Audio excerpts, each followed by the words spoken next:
Somebody once said, Jack Frimston will appear to you in a dream as if by magic, and he will speak to you in tongues. He will promise you the world, but do not believe this man, for he is a sinner. Well, you know what people used to say about my tongue? That it looked a little bit like a snake. Exactly. And look at you now, you snake. It's the 12th of April. When fortune smiles, stay grounded. And look at him smiling. Oh, the 12th of snake crawl. Very, very funny, actually. And you've won me round.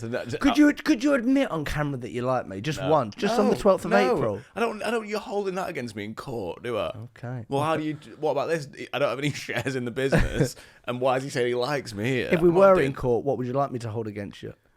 Your body. Right. Would you like it? Please. Okay, and what about the quote? Please. Seneca. Good. Come on, Seneca. I've been waiting for you. Okay. So it's a conversation between two people. Atreus. Who would reject the flood of fortune's gift? Thystes.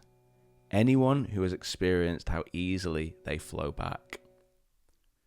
Would you like that one more time? Yeah, what? Just one bang, bang game bang. of tennis? Who would reject the flood of fortune's gift? So rejecting the flood. And Thystes says, anyone who's experienced how quickly they flow back. Wow, that is deep. Hey. So recognizing that just because you've missed out on something or just because you've got something doesn't mean that that is forever. No. Things come back. Things work back around, don't they? Like you were telling me about you live in a nice house. Thanks. But you were telling me that there was a house before that you really wanted and you got rejected in the end and someone else got the house and you were a bit gutted. And then within how long did you see another house that was like your dream house and was exactly the same price? And you're like, oh, well, it just... the flow just came back to you, didn't it? You know what I've been thinking about with this? Because the brain is amazing. I don't know if you've tried one. What's it called? The brain. Take a note about that. I'll think about that later. We'll put the brain's Instagram handles in the comment. That'd be amazing. We have a fact check on that. Is it called the brain? With a capital B. Yeah. Cheers. Come back to us. And when you reflect on things in hindsight, your brain will find a way to make you think that was the right decision. Okay, so that's what you're wired to do anyway, to protect yourself. So, yeah, there are points that you will have regrets and things that you might not have done. But a lot of the time, it will work out in the end because that's what, when you look back, only when you look back does it all start to add up and go, well, that disappointment there. So how do we get that disappointment in the moment and use it to flash forward to a point where actually everything's okay? So it's a case of not dwelling on the lows, but also when I got that house, knowing that one day a wolf might come along and huff and puff and blow that house down.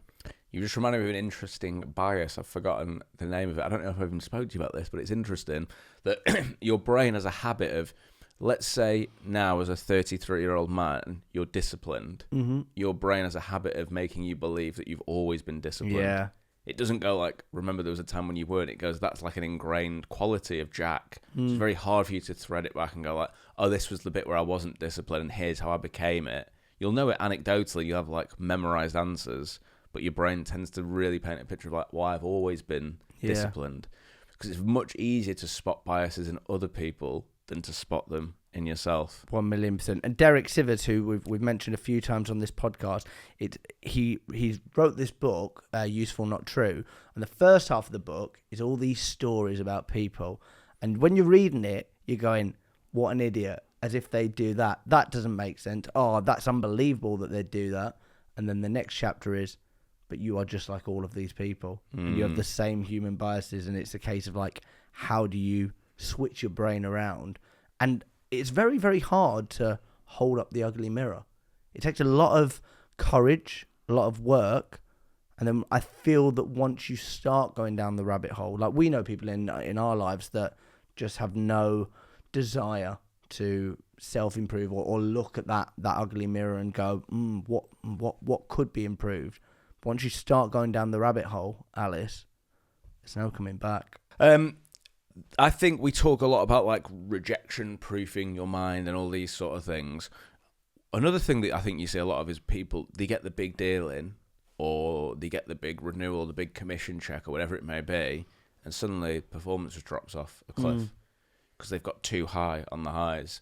And I remember my very first stint in sales post-university was a recruitment job. I didn't last very long. I really didn't like it.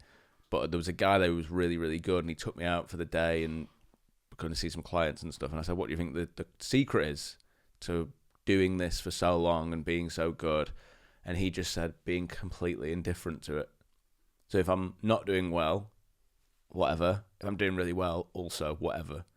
You'll notice if you carry on in sales, people's performance have these peaks and troughs. You hear sales leaders and people talk about it all the time.